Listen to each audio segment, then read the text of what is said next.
where you're actually asking, have Jehovah's Witnesses changed something that they never did? So I think where the confusion comes in, and Mr. O'Brien has nicely explained that if somebody chooses to take a different course and remove themselves, disassociated, that's a matter for them. But victims of child sexual abuse are not shunned. There's no evidence. Unless they disassociate, then they are. That's the point. Well, but again, what you're suggesting there is that the congregation makes a decision to shun a victim. If a victim or a survivor makes that decision themselves, then they understand the implications. There's not a situation where someone has disassociated because they're a victim of child sexual abuse, but we just wanted to make that point again. I think the real issue is that for some people, the circumstances will be such that they just can't stay, and they will find it necessary for their own survival, effectively, to disassociate. But the consequence of that is they are shunned and lose all of their prior social structure. That's the issue. And you heard the evidence that some people gave about that issue. That's the problem. If I could, Your Honour, with respect... That doesn't happen in other parts of society, generally. Again, Your Honour, with respect, and I certainly don't want to be protesting a point... Say what you believe to be true. Thank you for that. The Commission has consistently, and we respect the right of the Commission to draw the conclusions and Council assisting, but the Commission has consistently failed to acknowledge that individuals who want to leave the organisation of Jehovah's Witnesses, no longer be an active member, can do that by conflating someone choosing to no longer be an active member and someone specifically disassociating themselves, saying, I just don't agree with the organisation anymore, I don't want to be a part of it, are two totally separate things. And again, with respect, we just make the point that was inherent in what I just put to you, but the consequence of dissociation, as we understand it, is that that person will be shunned, and that means they lose contact with family, friends and everyone else who remains inside the Jehovah's Witness organisation. Is that right? Again, Your Honour, the person... Your colleague is nodding. Is that right or not? Well, because you've said disassociated, Your Honour, but he or she can choose to be no longer an active member of the congregation. I understand that, but if they are so unable to cope with what's happened and the way they've been treated inside the organisation that they dissociate, then they lose all of their previous social structure. Is that right?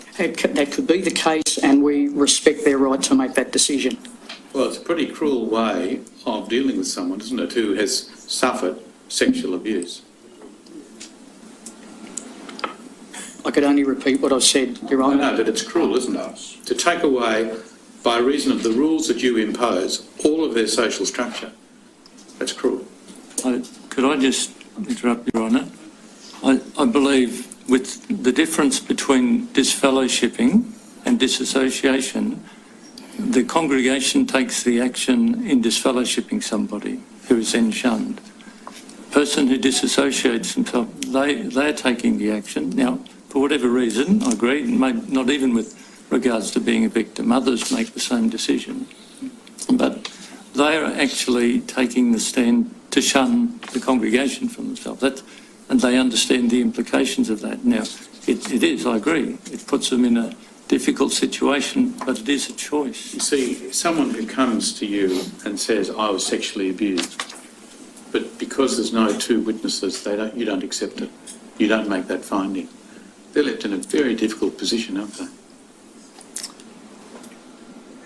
If they choose not to report it to the authorities, then...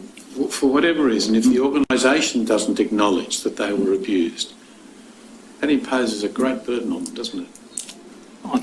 If I could again respectfully say, Your Honour, we don't disbelieve a person who makes an accusation. That's why we investigate every accusation brought forth by the elders. Yes, but if there's not two witnesses, you don't accept it, do you? Because scripturally we're not able to. I know. And that you would understand can be very, very distressing for someone who has come to you with that complaint, can't it? Certainly. Not being a victim is very distressing. Whatever consequences come, yeah, we agree. And that can lead to a chain of circumstances where that person feels unable to do other than dissociate from your organisation. Correct? Could I respectfully, Your Honour, say we don't want to be defensive and we acknowledge that disassociation or disfellowshipping certainly have implications.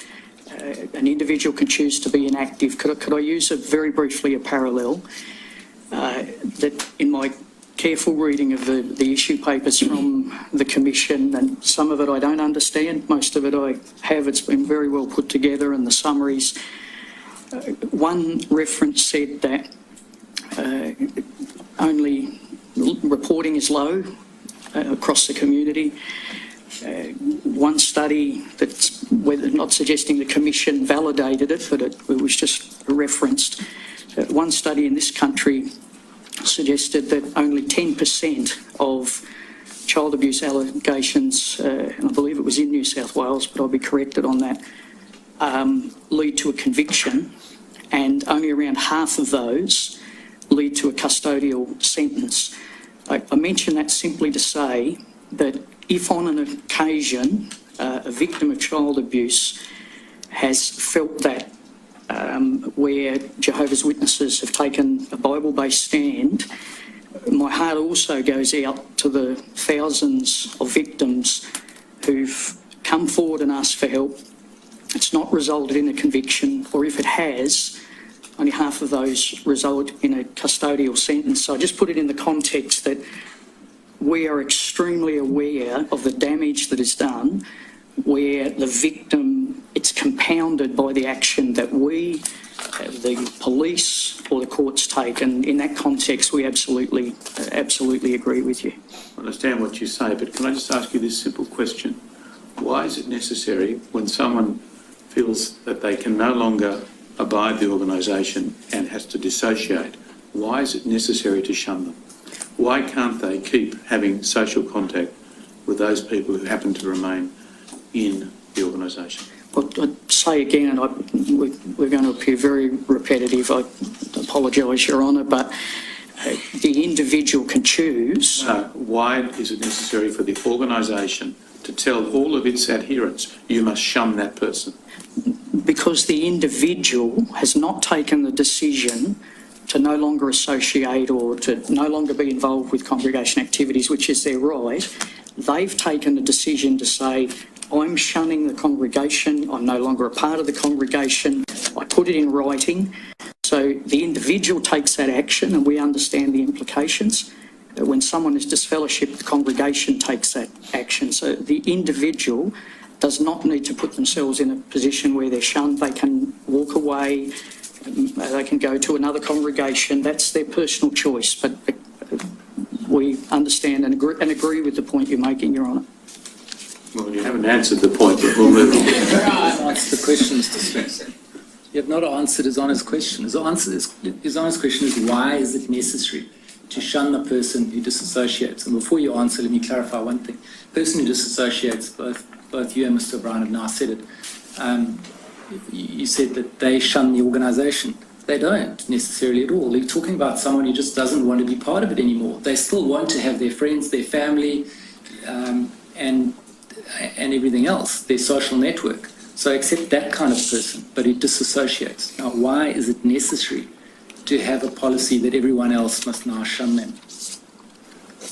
Again, that's a decision the person makes, because that individual... Thinks that is not... Mr. Stewart, I don't think we're going to get anywhere. I think we should... Well, the real answer to the question is because you say the Bible says so. That's the answer, isn't it? Yes, that's our understanding of the scriptural disfellowshipping and disassociation doctrine.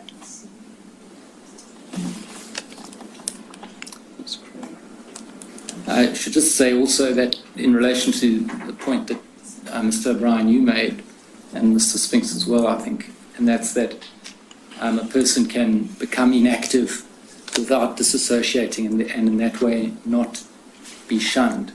Now, without going through that evidence again. I just want to say to you that that's highly contested by a lot of people as to whether that is possible. I know you say that's the case. A lot of other people say it isn't. I'm sorry, I misunderstood, but The simple point is, and I'll let you respond, but I'm not going to go down this path we went down it before.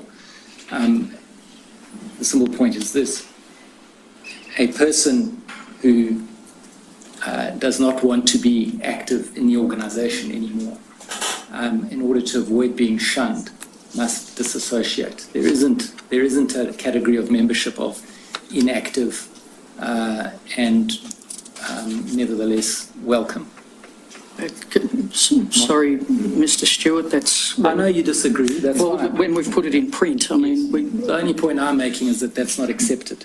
again, and I apologise, Your Honour has said we're repeating the point, but we have a very clear understanding of the difference between someone being inactive, no longer an active member of the congregation, and someone who takes a decision to disassociate.